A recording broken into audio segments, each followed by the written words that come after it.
हमारा प्रोग्राम संवैधानिक प्रोग्राम था और बखैर खूबी हो गया। सब जगह से गुजरते हुए शांति से चले गए। वहीं जाके इन्होंने उत्पात मचाया, इनको छेड़ा गया, इन पर पथराव किया गया। उसके रिएक्शन में मुमकिन है कि इन्होंने भी जवाब दिया हो, मैं ये नहीं कह सके इन्होंने जवाब, लेकिन असल में मुजरिम कौन है, किसने शुरुआत की, ये वक्त इस बात का है कि जिला प्रशासन और जिला पुलिस बताए कि असल वाकया क्या है और असल में मुजरिम कौन है। जो व्यापार मंडल हैं, इन लोगों को कुछ तकलीफ हुई है, मैं उसके लिए असुविधा के लिए मैं खेद जता सकता हूँ। 15 करोड़ का नुकसान नरेंद्र मोदी से आपने कभी ये मांग नहीं की कि नोटबंदी में कितना लोगों का नुकसान हुआ। एक दिन मैंने अगर कुछ किया है तो आपका 15 करोड़ का नुकसान हो जाता है। राजेश जी ने कुछ कहा है, बड़े आदमी हैं, बड़े नेता हैं, बड़ी पार्टी है। मैं राजेश जी से भी पूछता हूँ कि 2010 के दंगों में मुझे गिरफ्तार किया गया, मुझ पर इल्जाम लगाया गया कि मैंने दंगा भड़काया, फिर वो तमाम मुकदमात वापस लेकर मुझे छोड़ दिया गया, लेकिन दंगा तो हुआ था और वो दंगा किसी न कराया था। आपकी 10 साल से सरकार है, असल दंगाई आज तक गिरफ्तार क्यों नहीं हुआ, ये आपको जवाब देना चाहिए। आदाब, नमस्कार। मैं वसीम अख्तर और आप देख रहे हैं द लीडर हिंदी। जुमे के दिन मौलाना तौक़ीर रज़ा खान ने गुस्सा दिखाया था आज शनिवार को, जो विश्व हिंदू परिषद और व्यापार मंडल, और अगर हम उसी दिन की बात करें जब मौलाना तौक़ीर रज़ा खान ने जुमे के दिन आंदोलन किया था, तब पूर्व मंत्री और भारतीय जनता पार्टी के राष्ट्रीय कोषाध्यक्ष राजेश अग्रवाल का बयान सामने आया था। मौलाना तौक़ीर रज़ा खान के हम इस वक्त साथ हैं उनके आवास पर यूपी के ज़िला बरेली में। मौलाना का इस मामले में अब क्या कहना है, जिस तरह की चीज़ें अब कही जा रही हैं। कल मौलाना का प्रदर्शन शांतिपूर्ण रहा था और प्रदर्शन जब ख़त्म हुआ है तो उसके बाद पुराना शहर में कुछ तनातनी हुई थी और उसके बाद ही तमाम तरह के आरोप लगने शुरू हुए हैं। मौलाना इस बारे में क्या कहते हैं, हम उनसे जानते हैं। जैसे अगर हम कल की बात करें तो आपने 2 बजे से 4 बजे के बीच सब कुछ ठीक रहा, आपने गिरफ्तारी का ऐलान किया, उसके बाद भीड़ वापस चली गई। लेकिन जिस तरह से पुराना शहर में सब कुछ हुआ, उसको लेकर आपको टारगेट किया जा रहा है। नहीं, बहुत तकलीफ की बात है कि शहर के जो जिम्मेदार लोग हैं, उन तमाम लोगों ने, जिला प्रशासन ने, जिला पुलिस ने, तमाम लोगों ने ये देखा कि हमारा प्रोग्राम संवैधानिक प्रोग्राम था और कानून के दायरे में हुआ और बखैर खूबी हो गया। एक मैसेज जो हम देना चाहते थे वो हम देने में कामयाब हो गए। कुछ हिंदूवादी संगठनों को ऐसा महसूस हुआ कि इतना बड़ा प्रोग्राम इतने अच्छे तरीके से, इतनी शांति के साथ हो गया, ये उनको लगा कि ये उनका अपमान है।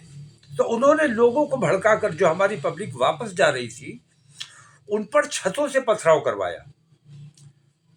कुछ राहगीर भी उसमें घायल हुए, हमारे बच्चे भी घायल हुए उसमें।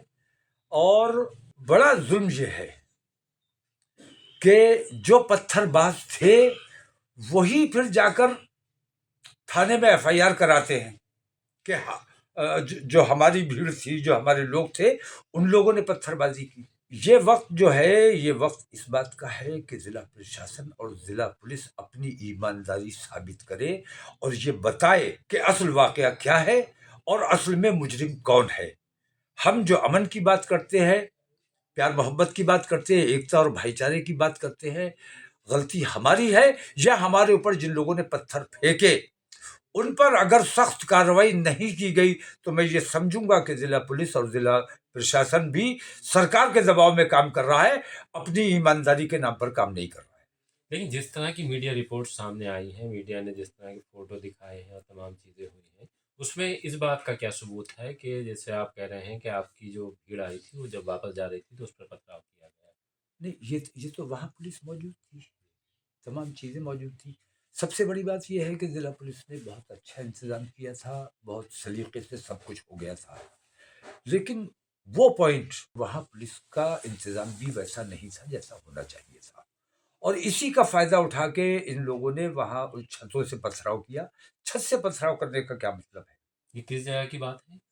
ये शाहमदगंज गुड़ मंडी शाहमदगंज। तो तमाम सब जगह से गुजरते हुए शांति से चले गए, वहीं जाके इन्होंने उत्पात मचाया। उत्पात इन्होंने नहीं बचाया है, ये अमन के साथ आए थे, अमन के साथ गए हैं, इनको छेड़ा गया, इन पर पथराव किया गया। उसके रिएक्शन में मुमकिन है कि भी इन्होंने भी जवाब दिया हो, मैं ये नहीं कह सकता इन्होंने जवाब, लेकिन असल में मुजरिम कौन है, किसने शुरुआत की, वो सजा का मुस्तहिक है जिसने शुरू किया। मेरे ऊपर पत्थर मारा गया, पत्थर मारने वाले को भी उतनी अहमियत दी जा रही है, उसकी तरफ से भी मुकदमा लिखा जा रहा है। मेरे पत्थर लगा है, मैं मुकदमा लिखवा रहा हूं, ठीक है, लेकिन जिसने मारा है उसका मुकदमा लिखा गया, उसको तो थाने में बैठा लिया जाना चाहिए था। बाकी तमाम जो व्यापार मंडल हैं, इन लोगों को कुछ तकलीफ हुई है, बाजार को कुछ तकलीफ हुई है, मैं उसके लिए, असुविधा के लिए मैं खेद जता सकता हूं, लेकिन मुझे अपनी बात कहने का, अपनी मांग रखने का अधिकार है, उस अधिकार का मैंने इस्तेमाल किया है। कहीं असुविधा हुई है, उसमें कहीं मेरी गलती नहीं है, ये इंतजाम तो जिला प्रशासन को देखना चाहिए था, और मैंने किसी के खिलाफ कोई काम नहीं किया, बस अपनी तकलीफें बयान की हैं और देश प्रेम की बात की है। देश में अगर बेईमानी, अगर जो बेईमान होगा उसे बेईमानी अच्छी लगेगी और वो उसको मेरी बात कड़वी लगेगी। देश में जो नाइंसाफी हो रही, जो जिसके दिल में नाइंसाफी होगी, जो नाइंसाफी को पसंद करेगा, उसको मेरी बात से तकलीफ होगी। देश में अपना मजहब दूसरे पे जबरदस्ती थोपना जो लोग चाहते हैं, उनको मेरी बात नागवार लगेगी। वो अगर मेरे खिलाफ कोई बयान देते हैं, उनके बयान को मैं कोई अहमियत नहीं देता। लेकिन वही कह रहे हैं कि इससे 15 करोड़ का नुकसान हुआ है और इसकी वसूली मौलाना तौकीर रज़ा खान से की जानी चाहिए। 15 करोड़ का नुकसान नरेंद्र मोदी से आपने कभी ये मांग नहीं की कि नोटबंदी में कितना लोगों का नुकसान हुआ, कोविड में लोगों का कितना नुकसान हुआ। एक दिन मैंने अगर कुछ किया है और अपनी बात रखने की कोशिश की है, तो आपका 15 करोड़ का नुकसान हो जाता है। और आप जो रोज करते हैं उससे देश का कितना नुकसान होता है और उसकी भरपाई कहां से की जानी चाहिए, ये आपको बताना चाहिए ये बात।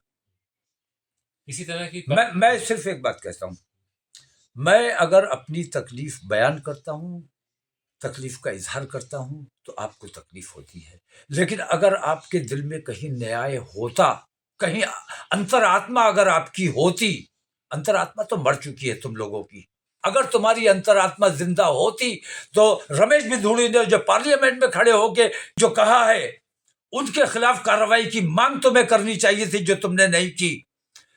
तुम खुलेआम बेईमानी करते रहो, खुलेआम लोगों पर इल्जाम लगाते रहो, खुलेआम लोगों की बेइज्जती करते रहो, खुलेआम हमारी बहन बेटियों के नकाब खींचते रहो। तुम बेईमान नहीं हो, तुम ईमानदार हो।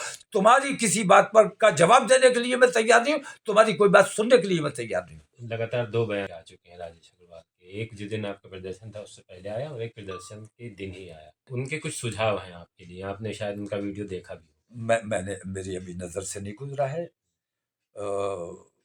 राजेश जी ने कुछ कहा है, बड़े आदमी हैं, बड़े नेता हैं, बड़ी पार्टी है, तो मैं देखूंगा, उनके सुझावों पर गौर किया जाएगा। लेकिन मैं राजेश जी से भी पूछता हूं कि 2010 के दंगों में मुझे गिरफ्तार किया गया, मुझ पर इल्जाम लगाया गया कि मैंने दंगा भड़काया, फिर वो तमाम मुकदमात वापस लेकर मुझे छोड़ दिया गया। मुझ पर मुकदमा नहीं है, 169 में सारी चीजें वापस हो गई, मुझे बाइज्जत बरी किया गया। मुझे आज तक इस बात की तकलीफ है कि अगर पुलिस ने, प्रशासन ने मुझे छोड़ा, हुकूमत ने मुझे छोड़ा और गलती मानी अपनी कि मुकदमा गलत किया था, गिरफ्तार गलत किया था, लेकिन दंगा तो हुआ था, दंगा तो सच्चाई है, दंगा तो हुआ था और वो दंगा किसी ना किसी ने कराया था। आपकी 10 साल से सरकार है, असल दंगाई आज तक गिरफ्तार क्यों नहीं हुआ, ये आपको जवाब देना चाहिए। अभी आपने मौलाना तौकीर रज़ा खान को सुना, उन्होंने साफ कर दिया है कि जो भी कल हुआ है उसकी पुलिस जांच करे और असल गुनहगारों के चेहरे बेनकाब होने चाहिए। उन्होंने ये भी बता दिया है कि किस तरह से ये सब हुआ है और ख़ास तौर से जिस तरह से विश्व हिंदू परिषद, व्यापार मंडल और पूर्व मंत्री राजेश अग्रवाल ने मौलाना को लेकर बहुत कुछ कहा था, मौलाना ने उसका जवाब भी दे दिया है। अब थोड़ा इंतज़ार करना होगा कि पुलिस की जाँच किस रुख बैठती है और कब तक जो भी कल हिंसा हुई है उसको लेकर रिपोर्ट सामने आती है।